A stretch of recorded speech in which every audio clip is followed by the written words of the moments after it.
الحمد لله رب العالمين والصلاة والسلام على سيد الأنبياء والمرسلين وعلى آله وأصحابه ومن تبعهم أجمعين. أعوذ بالله من الشيطان الرجيم. بسم الله الرحمن الرحيم. ولا تحسبن الله غافلا عما يعمل الظالمون. صدق الله العظيم. বাংলাদেশ খেলাফত মজলিস ফেনী জেলা শাখার উদ্যোগে আয়োজিত আজকের এই নাগরিক সমাবেশে উপস্থিত সম্মানিত সভাপতি, উপস্থিত বাংলাদেশ খেলাফত মজলিসের কেন্দ্রীয় মহাসচিব সহ কেন্দ্রীয় নেতৃবৃন্দ, জেলা শাখার নেতৃবৃন্দ, বিভিন্ন থানা এবং উপজেলা পর্যায় থেকে সমবেত আমার প্রাণপ্রিয় নেতাকর্মী, সর্বস্তরের ফেনীবাসী, ভ্রাতৃপ্রতিম সংগঠন সমূহের দায়িত্বশীল ভাইয়েরা এবং এই মুহূর্তে যারা আমাদের বক্তব্য শুনছেন,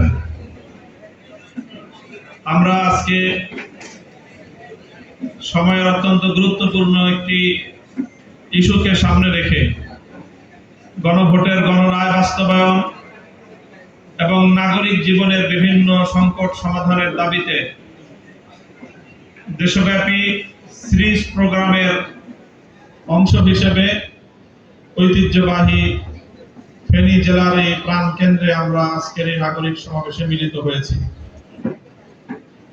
বাংলাদেশে দীর্ঘ ফ্যাসিবাদী আমলের পর সাধারণ মানুষের স্বতঃস্ফূর্ত অংশগ্রহণ এবং একটি নির্বাচনের মধ্য দিয়ে নতুন একটি সরকার ক্ষমতায় অধিষ্ঠিত হয়েছে।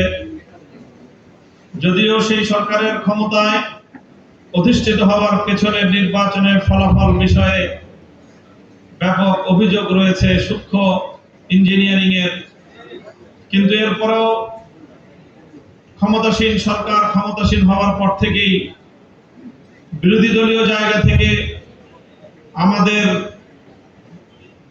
দৃষ্টিভঙ্গি হলো যে আমরা সরকারকে রাষ্ট্র পরিচালনায় সর্বতোভাবে সহযোগিতা করতে চাই।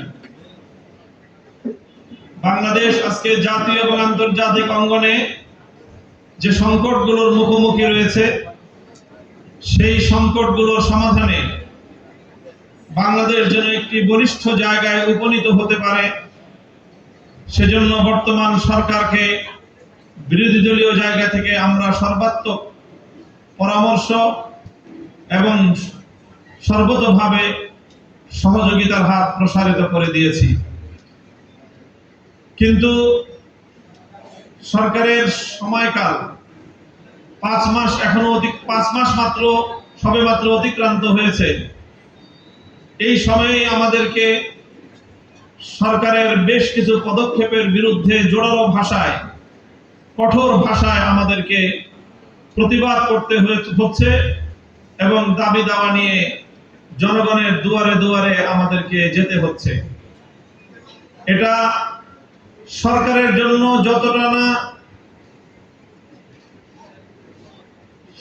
জন্য বিষয়টা যতটা না দুশ্চিন্তা, তার চেয়েও আমাদের জন্য এই বিষয়টা অনেক বেশি বিব্রতকর। কিন্তু আমরা দেশ এবং জনগণের বৃহত্তর স্বার্থে আমরা আমাদের দায়িত্ব পালনের জায়গা থেকেই আজকে এই কর্মসূচি নিয়ে জনগণের দুয়ারে দুয়ারে যাচ্ছি। সম্মানিত সুধীবৃন্দ, 2-3টি বিষয়ে আমি আলাদা আলাদা কথা বলবো। আমাদের যে প্রধান দাবি গণভোটের গণরায় কার্যকর করা। আমরা জানি বিগত 12ই ফেব্রুয়ারি বাংলাদেশে নির্বাচন অনুষ্ঠিত হয়েছে এবং একই দিনে একই সাথে 2টি নির্বাচন হয়েছে। একটি নির্বাচন ছিল গণভোটের নির্বাচন, আরেকটি ছিল জাতীয় সংসদের নির্বাচন। জাতীয় সংসদ নির্বাচনে যে কোনো উপায়েই হোক 50% ভোট পেয়ে 2 শতাধিক আসন লাভ করে বিএনপি এবং তার মিত্ররা ক্ষমতাসীন হয়েছে।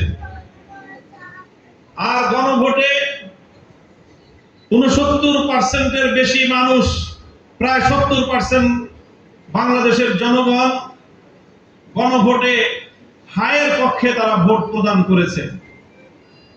কিন্তু দুর্ভাগ্যজনকভাবে এই সরকার তার কার্যক্রমের প্রথম সূচনা লগ্নেই দেশের মানুষকে হতাশ করে দিয়ে এক ভয়াবহ বিপজ্জনক সংঘাতের পথে নিজেরাও পা বাড়িয়েছে এবং দেশকেও একটি অপরিণামদর্শী সংঘাতের দিকে ঠেলে দিয়েছে। সরকার সেদিনই আমাদেরকে রাজপথের দিকে ঠেলে দিয়েছে যেদিন সরকারের সংসদ সদস্যদেরকে জাতীয় সংসদ ভবনে দুটি শপথ পাঠ করানোর জন্য আহ্বান জানানো হয়েছিল, দাওয়াত দেওয়া হয়েছিল। একটি ছিল জাতীয় সংসদের শপথ, আরেকটি ছিল গণভোটের ভিত্তিতে সংবিধান সংস্কার পরিষদের শপথ। কিন্তু বিএনপি দলীয় সদস্যরা সংসদ সদস্য শপথ গ্রহণ করে জাতীয় সংসদের সদস্য হয়ে সুযোগ সুবিধা এবং সরকার গঠনের দিকে অগ্রসর হয়ে গেল। অথচ 70% মানুষের গণরায়ের প্রতি বৃদ্ধাঙ্গুলি প্রদর্শন করে তারা আশ্চর্যজনকভাবে সংবিধান সংস্কার পরিষদের শপথ গ্রহণ থেকে বিরত থাকলো। এটা ছিল জাতির সঙ্গে একটা তামাশা, জাতীয় গণরায়ের প্রতি স্পষ্ট বৃদ্ধাঙ্গুলি প্রদর্শন। বাংলাদেশ খেলাফত মজলিস এদেশের জনগণের 70% মানুষের এই গণরায়ের হায়ের মর্যাদাকে রক্ষা করার জন্য রাজপথে নেমেছে। নিজস্ব দলীয় দৃষ্টিভঙ্গি থেকে ঢাকার সোহরাওয়ার্দী উদ্যানে সমাবেশ করে গোটা বাংলাদেশ ব্যাপী স্ত্রীজ কর্মসূচি ঘোষণা করেছে। এই গণভোটের রায় কার্যকর না করা পর্যন্ত আমাদের ঘরে ফিরে যাওয়ার সুযোগ নাই। স্পষ্ট ভাষায় বলতে চাই, তারা শুধুমাত্র সংবিধান সংস্কার পরিষদের শপথ গ্রহণ থেকে বিরত থেকেই ক্ষান্ত হয়নি, বরং বিগত সংসদ অধিবেশনে সরকারি দল একটি সংবিধান সংশোধনী কমিটি গঠন করেছে।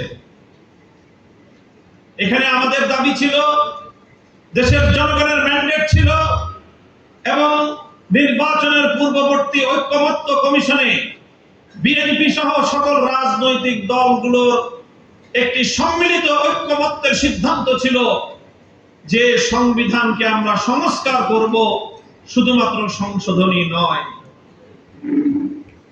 বাংলাদেশ খেলাফত মজলিসের নেতাকর্মী এবং ফেনী জেলাবাসীকে আমি এই জায়গায় একটু গভীর মনোযোগ দেওয়ার জন্য আমি আহ্বান করব যে সরকার যেটা বলছে সেটা হলো তারা সংবিধানকে সংশোধন করবে, আর আমরা যেটার দাবি জানাচ্ছি সেটা হলো সংবিধান সংশোধন আমরা মানি না, আমরা সংবিধান সংস্কার চাই। সংশোধন আর সংস্কারের পার্থক্যটা কোথায়? আজ এই কথাগুলো আমাদের নেতাকর্মীদেরকে বুঝতে হবে, বাংলাদেশের মানুষকে বুঝতে হবে। সংবিধান সংশোধনী এটা হলো সংসদের একটা নিয়মতান্ত্রিক নিয়মিত কর্মসূচি। বাংলাদেশে বর্তমান চলমান এই সংসদের আগে আরো 12টি সংসদ গঠিত হয়েছে। এজন্য এইবারের সংসদ নির্বাচন ছিল ত্রয়োদশ 13তম নির্বাচন। তার মানে 1972 সাল থেকে 2026 সালের আগ পর্যন্ত বাংলাদেশে সংসদ গঠিত হয়েছে কতগুলো? 12টি। এই 12টি সংসদে 18টি সংশোধনী এসেছে। কতগুলো? 18টি সংশোধনী এসেছে। এই সংশোধনীগুলো সংসদের নিয়মিত কর্মসূচি। যে কোনো সংসদেই সংশোধনী আসে। আমরা বাংলাদেশে স্বল্প মেয়াদী সংসদও দেখেছি। হাসিনা একটা সংসদ গঠন করেছিল 2024 সালে আমির আমির নির্বাচন দিয়ে। সেখানেও একটা সংসদ ছিল, জানুয়ারিতে নির্বাচন হলো আর আগস্টে শেখ হাসিনা পালিয়ে গেল। অল্প কয়েক মাসের সংসদ। 1996 সালে বেগম খালেদা জিয়ার নেতৃত্বে এরকম স্বল্প মেয়াদী সংসদ হয়েছিল। এইরকম স্বল্প মেয়াদী, মধ্যমেয়াদী, দীর্ঘমেয়াদী সবগুলো সংসদ মিলে যেখানে এতগুলো সংশোধনী হয়েছে, কোন সংশোধনীর জন্য গণভোটের প্রয়োজন হয় না, সংশোধনীর জন্য কোনদিন গণমতের প্রয়োজন হয় না। সংশোধনী আনা এটা জাতীয় সংসদের নিয়মতান্ত্রিক একটি কর্মসূচি।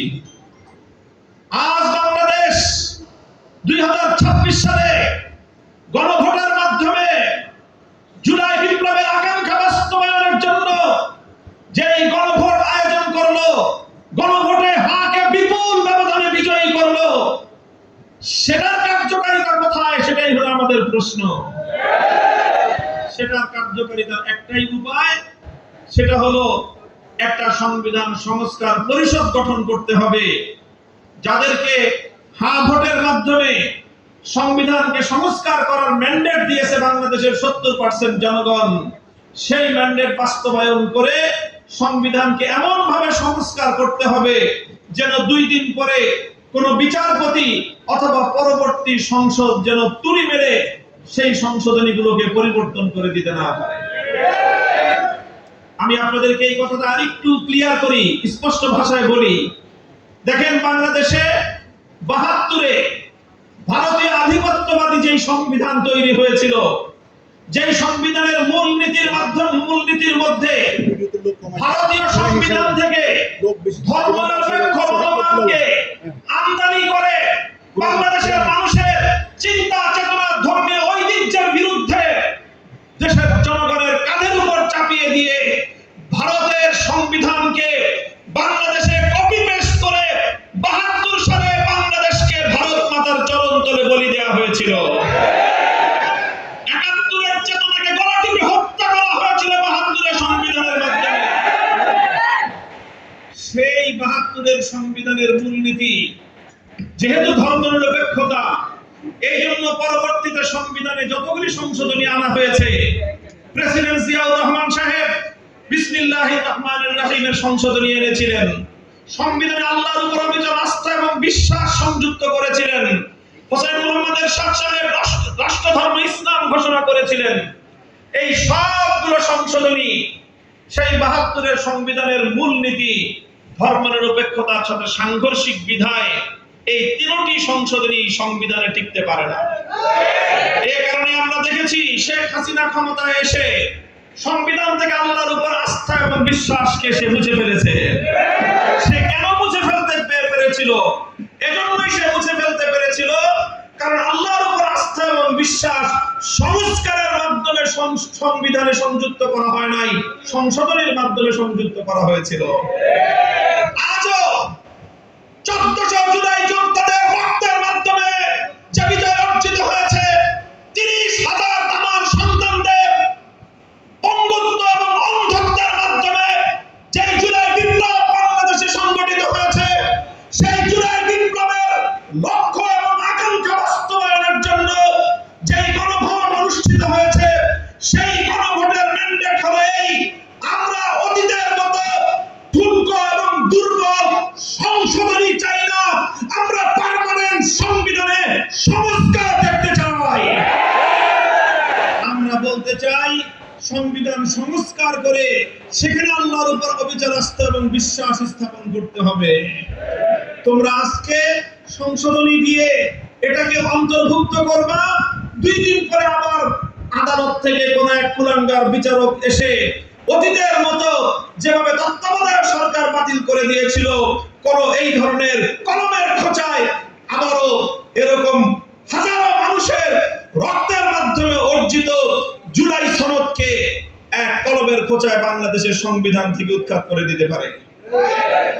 তাই আমাদের পরিষ্কার বক্তব্য হলো এই যে আমরা সংবিধান সংশোধন কমিটি মানি না, আমরা সংস্কার পরিষদের মাধ্যমে সংবিধানের সংস্কার করার জোরালো দাবি জানাই।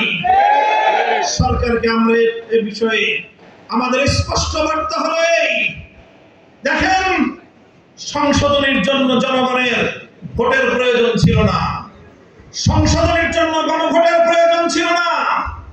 দেশের 70% মানুষ সংশোধনের জন্য ভোট দেয় নাই, সংস্কারের জন্য ভোট দিয়েছে। দেশের 70% মানুষ জুলাই সনদের পক্ষে ভোট দিয়েছে। আর আপনারা আজকে স্বরাষ্ট্রমন্ত্রী মহোদয় সংসদে দাঁড়িয়ে তিনি বলেন 70% মানুষ যেই গণভোটে হ্যাঁ দিয়েছে সেই ভোট নাকি বেআইনি হয়েছে। আপনার দেশের মানুষের সঙ্গে দেশের মানুষের গণরায়কে অসম্মান জানানোর যে ধৃষ্টতা আপনারা প্রদর্শন করেছেন, এর চড়া মূল্য আপনাদেরকে পরিশোধ করতে হবে।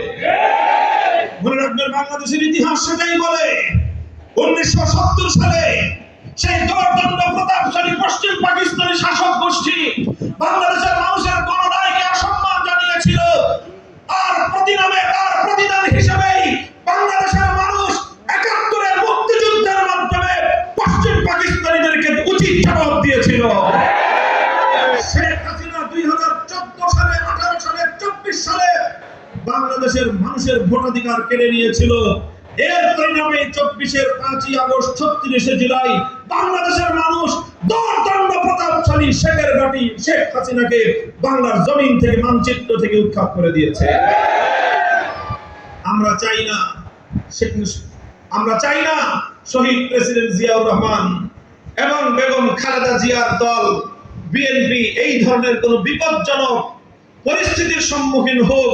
এটা আমরা বিএনপির শুভাকাঙ্ক্ষী হিসেবে কোনোদিন আমরা চাই না। তাই আমরা সংবিধান সংস্কারের কথা বলছি। আজ এই যে আমরা বলছি জুলাই বিপ্লবের চেতনাকে রক্ষা করার কথা, আমরা বলছি জুলাই বিপ্লবকে পার্মানেন্ট ভাবে বাংলাদেশের রাষ্ট্র ব্যবস্থায়, রাষ্ট্রের রাজনীতিতে প্রতিষ্ঠিত করার কথা কেন বলছি? গতকাল বাংলাদেশ দেখেছে, গোটা বিশ্ববাসী দেখেছে বাংলাদেশের আভ্যন্তরীণ বিষয়ে কিভাবে আমাদের পার্শ্ববর্তী দেশ এখনো পর্যন্ত আধিপত্য বিস্তার করার মানসিকতা পরিহার করতে পারে নাই।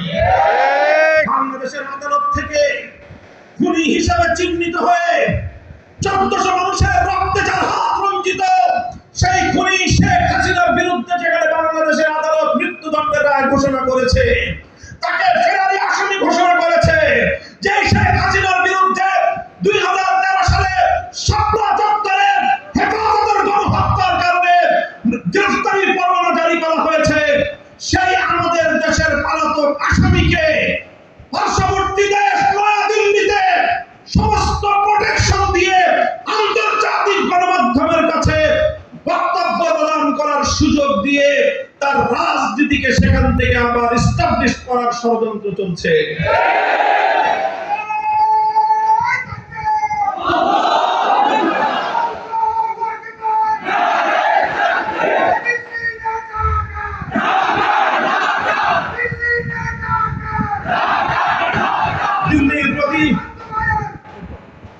দিল্লির প্রতি আমাদের স্পষ্ট বার্তা হলো এই, অতীতের ভুল কূটনীতি থেকে আপনারা ফিরে আসুন। আপনারা বাংলাদেশের সঙ্গে সম্পর্ক করেন নাই, বাংলাদেশের 18 কোটি মানুষকে আপনারা সম্মান দেন নাই, আপনারা শুধুমাত্র শেখ হাসিনা এবং আওয়ামী লীগের সঙ্গে সম্পর্ক করেছেন। আমরা বলতে চাই, আসুন পার্শ্ববর্তী প্রতিবেশী দেশ হিসেবে আমরা আপনাদের সঙ্গে সুসম্পর্ক করতে চাই, তবে সেই সুসম্পর্ক হবে রাষ্ট্রের সাথে রাষ্ট্রের, জনগণের সঙ্গে জনগণের। যদি আমার দেশের খুনিকে যদি আবার বাংলার ক্ষমতার মস্তদের দিকে নতুন করে পাচার করার পায়তারা করেন, 18 কোটি বাংলার মানুষ ঐক্যবদ্ধভাবে রুখে দাঁড়াবে।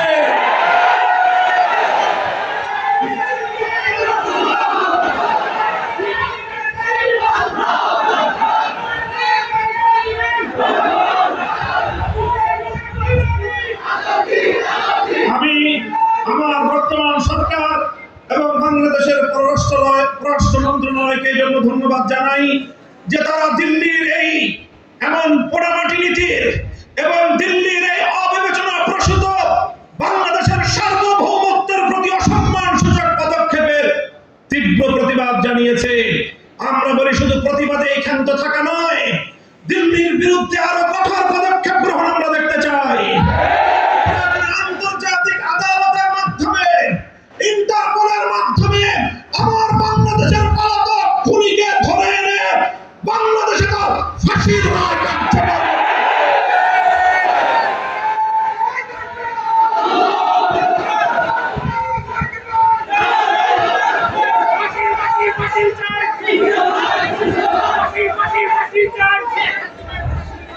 আমার প্রাণ প্রিয় নেতা কর্মী এবং সর্বস্তরের ফেনীবাসী, আপনাদের প্রতি আমার সর্বশেষ আহ্বান হলো এই, ইনশাআল্লাহ সরকার যদি দেশের পক্ষে কোনো ভূমিকা গ্রহণ করে, সরকার যদি বাংলাদেশের জুলাই চেতনাকে রক্ষা করার কোনো সিদ্ধান্ত গ্রহণ করে, সরকার যদি বাংলাদেশের স্বাধীনতা, সার্বভৌমত্ব, আধিপত্যবাদকে রুখে দেওয়ার জন্য বাংলাদেশের স্বাধীনতা, সার্বভৌমত্ব রক্ষার যে কোনো উদ্যোগ গ্রহণ করবে, দল মতে উঠে আমরা গোটা বাংলাদেশের সকল জুলাইপন্থী এক এবং অভিন্ন থাকবো ইনশাআল্লাহ। তবে সেজন্য সরকারকে বলি, সকলের মধ্যে গড়ে ওঠা জুলাইয়ের রাজপথের ঐক্যকে সংরক্ষণ করার সর্বপ্রথম দায়িত্ব সরকারের। নিজেদের মধ্যে যেন বিভেদ তৈরি না হয়। আপনাদের সাথে আমাদের সংস্কার এবং সংশোধনী ইস্যুতে আপনারা এভাবে গো ধরে থাকবেন না, গো ধরে থাকবেন না। 70% জনগণের রায়কে বৃদ্ধাঙ্গুলি দেখিয়ে আপনারা সুন্দরভাবে দেশ চালাতে পারবেন না, আপনারা টিকিয়ে রাখতে পারবেন না। নমনীয় হন, দেশের জনগণের কাছে নমনীয় হন। দেশের জনগণের কাছে নমনীয় হওয়ার মধ্যে শাসকের সম্মান রয়েছে। দেশের জনগণের কাছে নমনীয় হওয়ার মধ্য দিয়েই শাসক তার প্রকৃত জনগণের হৃদয়ে সে রাজত্ব করতে পারে। আর গো ধরে থাকলে, জনগণের রায়কে বৃদ্ধাঙ্গুলি দেখালে, শাসক যখন জনগণের হৃদয় থেকে বিচ্যুত হয়ে যায়, শাসকের হৃদয়ের সিংহাসন থেকে যদি আপনি উৎখাত হবেন, বঙ্গভবন, গণভবনের সিংহাসন রক্ষা করতে পারবেন না।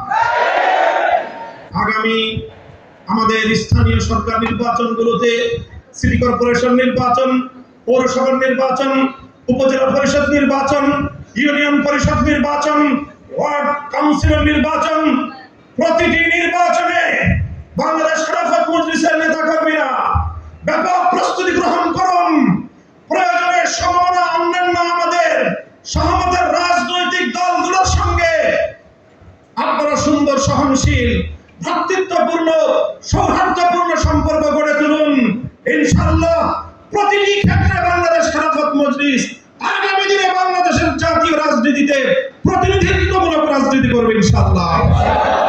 আপনাদেরকে সেই ব্যাপক প্রস্তুতি গ্রহণ করা এবং জাতীয় দুর্যোগ লাঘবের জন্য আজকে বাংলাদেশ সরকারকে কার্যকর উদ্যোগ গ্রহণ করার উদাত্ত আহ্বান জানিয়ে বক্তব্য শেষ করছি। নাসরুম মিনাল্লাহি ওয়া ফাতহুন করিম ওয়া আখিরু দাওয়ানা আলহামদুলিল্লাহি।